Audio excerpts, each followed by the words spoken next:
Notre raison d'être, c'est d'abord d'être un bailleur, un organisme qui loue des logements à prix modéré à des familles modestes. Le logement social, c'est une belle idée. Et il faut que sur nos territoires, on soit capable de faire du logement qui permette aussi aux locataires de construire leur propre vie. C'est une belle histoire. C'est une belle histoire, c'est une histoire de femmes et d'hommes qui ont voulu faire leur devoir. Et je trouve ça toujours admirable, des gens qui font leur devoir. Et je sais qu'ils sont dans un état d'esprit exceptionnel.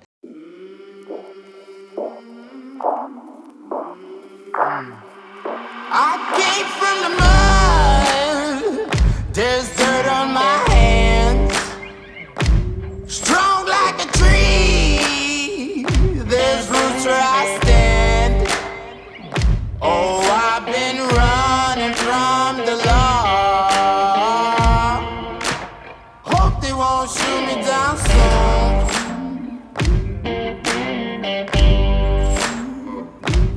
They sing on a sleepless night.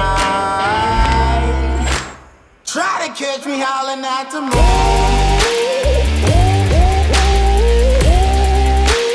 Try to catch me howling at the moon. Try to catch me howling at the moon. Try to catch me howling at the moon.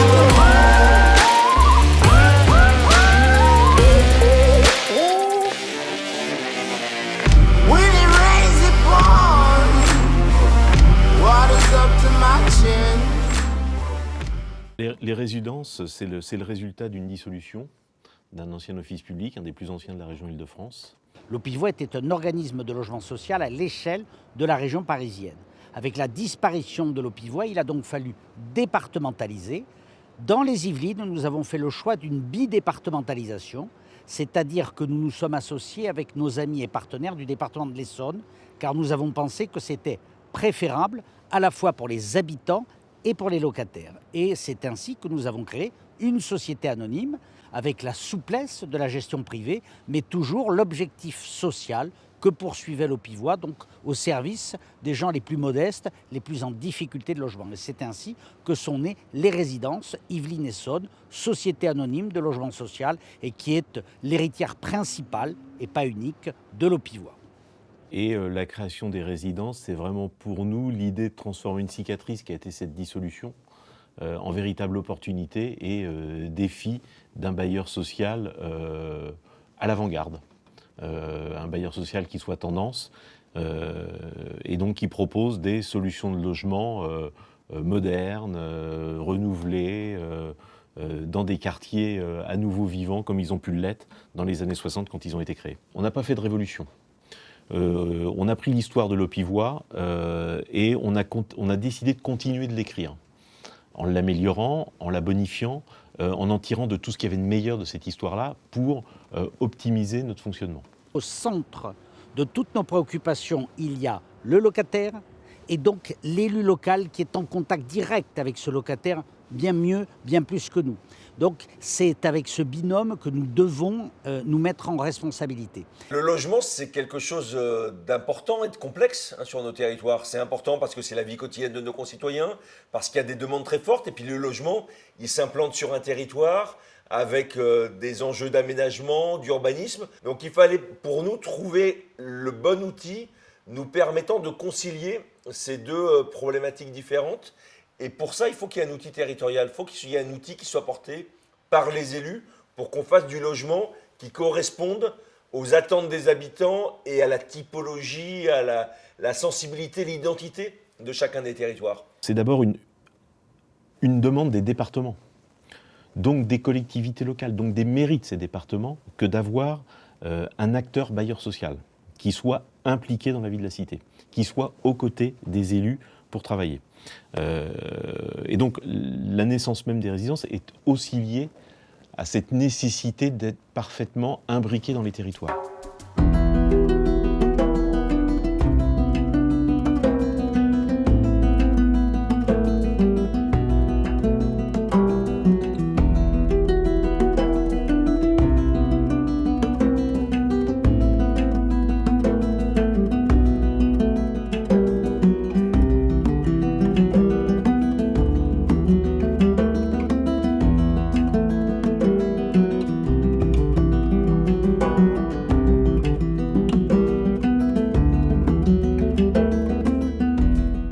La proximité, c'est vraiment le socle, c'est-à-dire c'est ce qui doit fonder notre philosophie. On ne fait pas ce qu'on fait pour nous, on le fait pour nos locataires et pour ce faire, il faut être en proximité pour savoir ce qu'ils attendent. La première des décisions, ça a été de replacer la proximité au centre de nos métiers. Donc les agences ont été repositionnées au sein des territoires. Donc on est un des rares bailleurs à avoir autant d'agences dans les territoires. Nos chefs d'agence sont devenus des directeurs d'agence.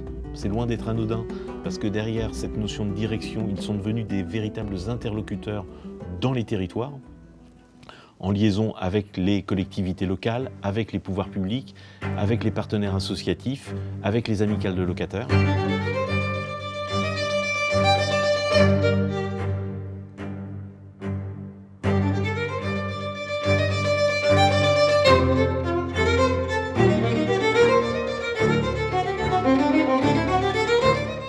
Et on en arrive enfin aujourd'hui à l'évolution du métier de gardien, qui vont maintenant être des résident managers.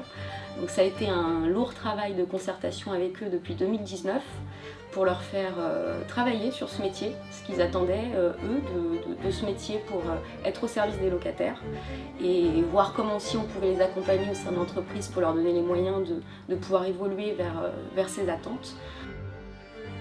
Leur évolution est vraiment très importante et je pense que pour le moment nous sommes le seul bailleur à le faire. Nous avons retiré tout ce qui est ménage aux gardiens pour les axer leur métier sur la notion de service aux locataires.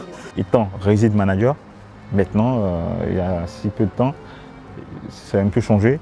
On n'a plus le ménage, mais par contre on est plus proche des locataires et ça nous permet d'être à proximité de nos locataires et d'aller plus vite dans tout ce qu'ils veulent comme demande par rapport à certaines sollicitations. Et on a aussi le temps de faire le tour de notre patrimoine le matin, voir ce qui ne va pas, noter tout et lancer les demandes d'intervention. Et c'est vraiment très agréable de travailler dans ces conditions parce qu'on est vraiment aux côtés de nos locataires qui apprécient. Sur les responsabilités, oui, on a plusieurs responsabilités parce que maintenant on se retrouve à faire signer les contrats, les états des lieux d'entrée, l'état des lieux de sortie, on le faisait déjà. On a plus de temps à consacrer aux locataires, on peut aller, malgré la crise sanitaire, on peut quand même y aller chez eux avec les protections pour voir leurs problèmes. Si un locataire nous appelle à 8 h, on sait qu'on peut directement aller le voir pour voir c'est quoi le problème. On n'est pas obligé d'attendre de finir ce qu'on est en train de faire pour pouvoir aller. On se sent plus proche du locataire quoi, par rapport à ça. C'est bien de se sentir un peu chef de son secteur. Voilà. Donc du coup, en tout cas, il y a un plus, et un changement qui est vraiment bien pour nous.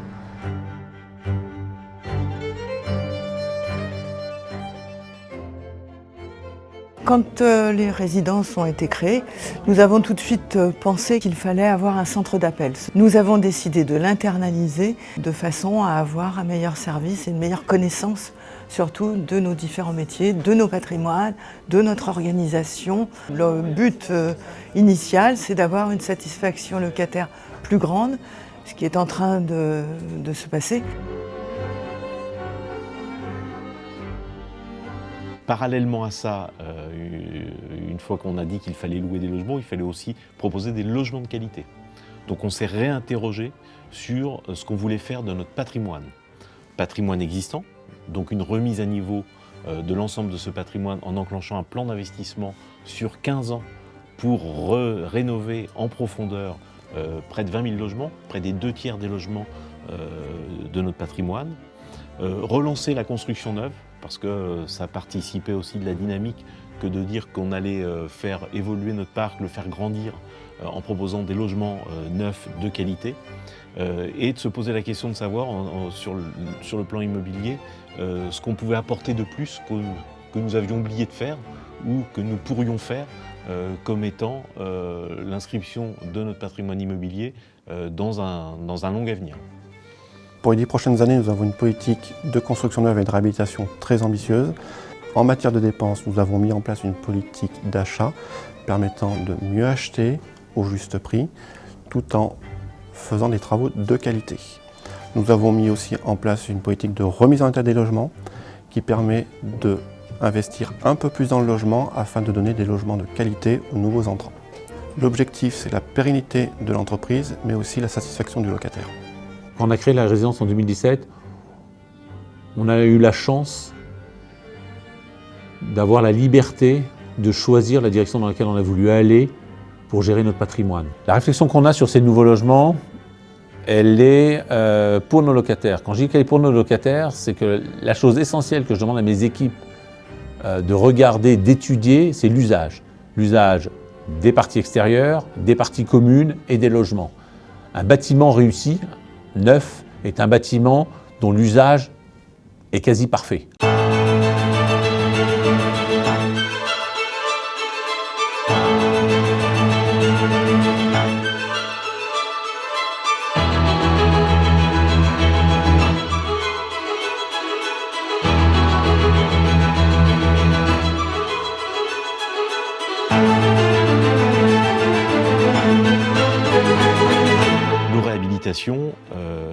Elles se font en profondeur pour améliorer la consommation énergétique des bâtiments. Donc on améliore les charges de nos locataires. On travaille la remise en état de nos logements à la sortie. On a décidé de les remettre à neuf.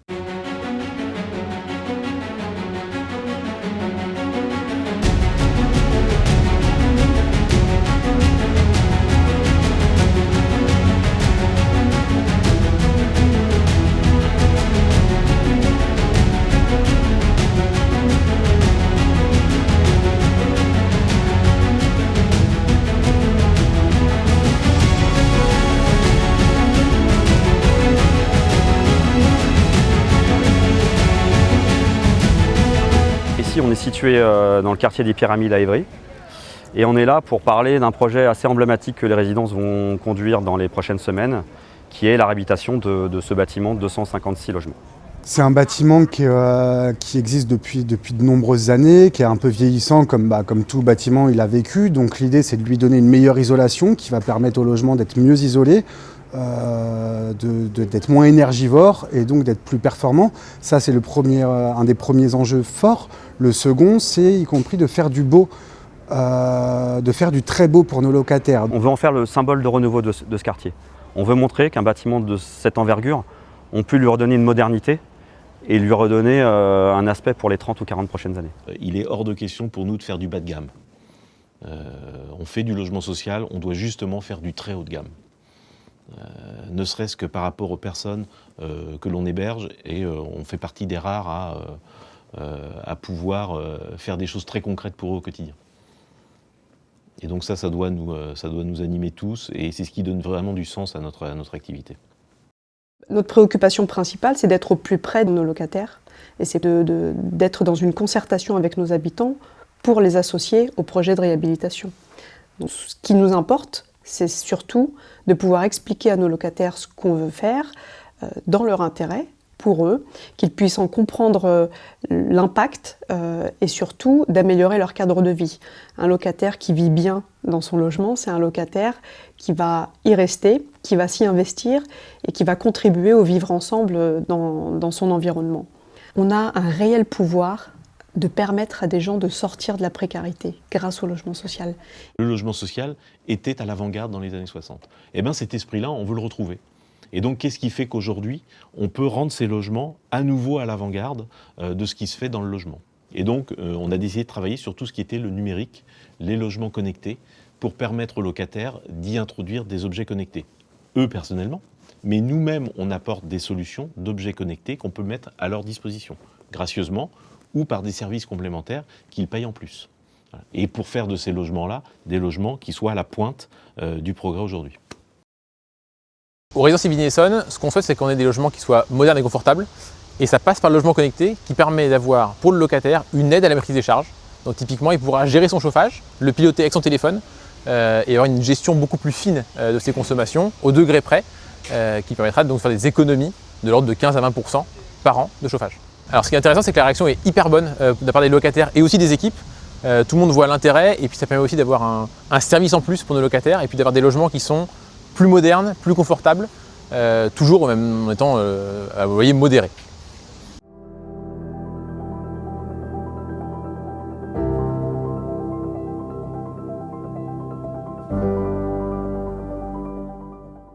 Au-delà de ça, on sait pertinemment que ça ne suffit pas.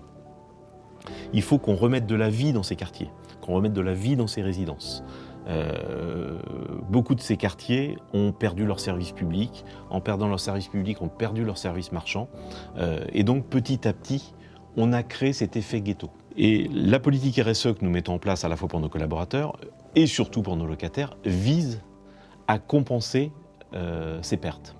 Et donc de recréer de l'activité. Alors on s'appuie beaucoup sur du tissu associatif qui recrée de l'activité dans les quartiers, recrée de la vie dans les quartiers, relie à nouveau ces quartiers au reste de la vie de la cité.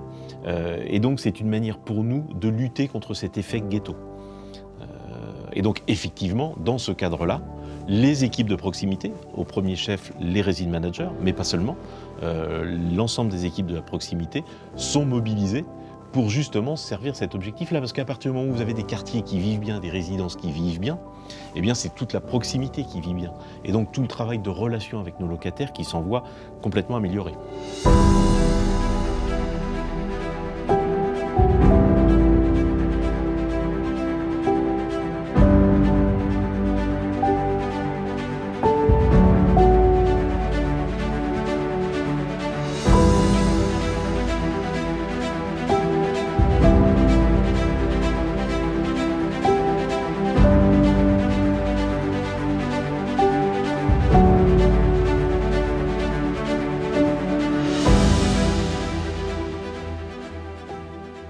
Dans l'objectif d'une vraie politique RSE, c'est que ce ne soit pas nous qui initions forcément le projet. On peut en avoir pour influer et avoir des sujets, des projets phares. Mais ce qui est très important, c'est que chaque direction, chaque collaborateur, chaque locataire et même les collectivités partagent nos valeurs et nous aident à travailler sur un projet ou sur une problématique, mais aussi l'humain, le locataire, et ses problématiques à lui qui peuvent être économiques, financières ou dans son bien-vivre au quotidien. À travers la politique sociétale et sociale, on a pu mettre en place des opérations coup de poing comme les dons alimentaires, comme le dépistage du cancer du sein, comme le repas de Noël solidaire, qui sont des services qu'on apporte à nos locataires qui peuvent avoir des difficultés justement d'avoir accès à ces services dans leur quartier. Le ring de boxe, c'est une activité donc, autour du sport. Le but du partenariat est de capter les jeunes, les invisibles en fait, les décrocheurs. C'est aussi réussir à capter des jeunes qui ont du potentiel dans la boxe, pouvoir les aider, les accompagner.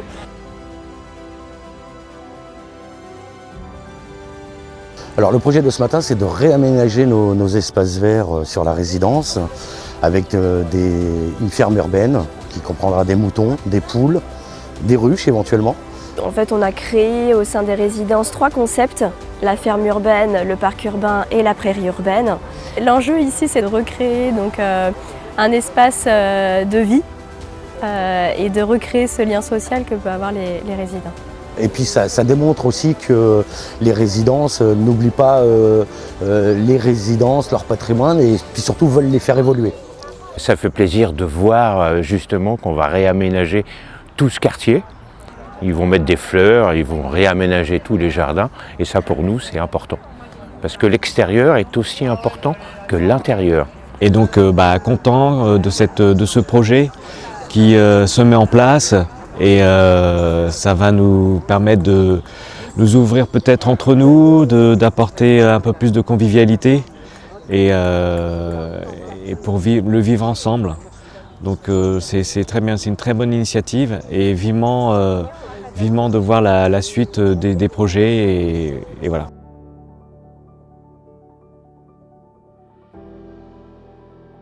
Cet événement survient durant le mois Octobre Rose, qui est un mois dédié pour le dépistage contre le cancer du sein. Nous, on a voulu apporter ce service-là vraiment à proximité de nos locataires, le plus proche possible.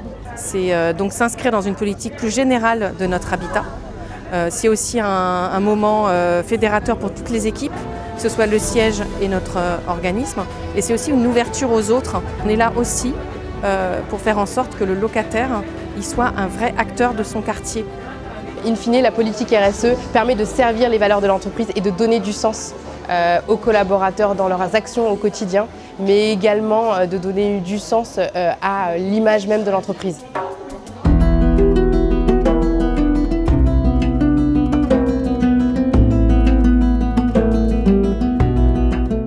Nous sommes ici, en Vallée de Seine, à Mantes-la-Jolie, très clairement, là où il y a notre patrimoine, là où il y a les locataires que nous gérons et là où il y a les plus grands besoins, à la fois de logement, mais aussi de mutation urbaine. Parce qu'on ne l'a pas abordé tout à l'heure, mais c'est vrai que le logement est aussi un outil de construction ou de reconstruction de la ville. Et voilà pourquoi nous avons changé de siège social. C'est un nouveau siège social qui est symbolique à la fois de cette ambition, de cette modernité et de cette volonté d'être au milieu des problèmes et pas en dehors des problèmes. On est allé trouver un lieu qui est un lieu où nous étions majoritairement implantés. Et dans la vallée de Seine, on a un tiers du patrimoine. On a plus de 10 000 logements sur nos 30 000 en vallée de Seine. Donc on arrive dans un siège flambant neuf qui du coup symboliquement vient servir tout ce que je vous ai dit sur la politique et l'ambition de l'entreprise. On est un bailleur social, c'est pas parce qu'on est un bailleur social qu'on doit baisser la tête. Non, on compte, on a notre mot à dire, on est un acteur de la cité et on doit faire valoir ce en quoi on croit, servir nos convictions, nos valeurs. Moi, je suis fier de mon département de l'Essonne. Et ce que je voudrais, c'est qu'on soit fier également des résidences Yvelines-Essonne et que ce soit un bailleur social qui soit un bailleur de référence, non seulement à l'échelle de territoire, mais à l'échelle nationale et qu'on montre qu'on est capable ici de créer quelque chose de bien pour nos habitants sur ce sujet essentiel du logement. En 5 ans, c'était dense, mais c'est ce qui nous a permis d'avancer et d'aujourd'hui d'être là où on est arrivé.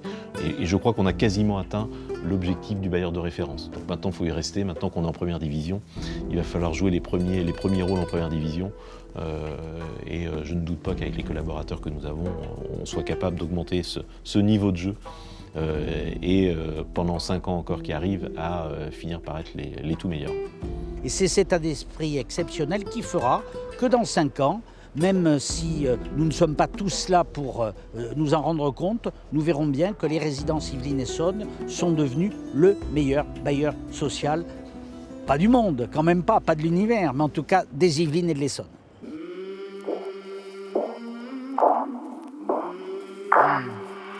I came from the mud, there's dirt on my hands. Strong like a tree, there's roots where I stand. Oh, I've been running from the law. Hope they won't shoot me down soon.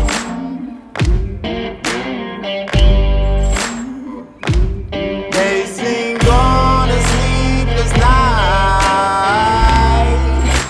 Try to catch me howling at the moon.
When when the sun rises.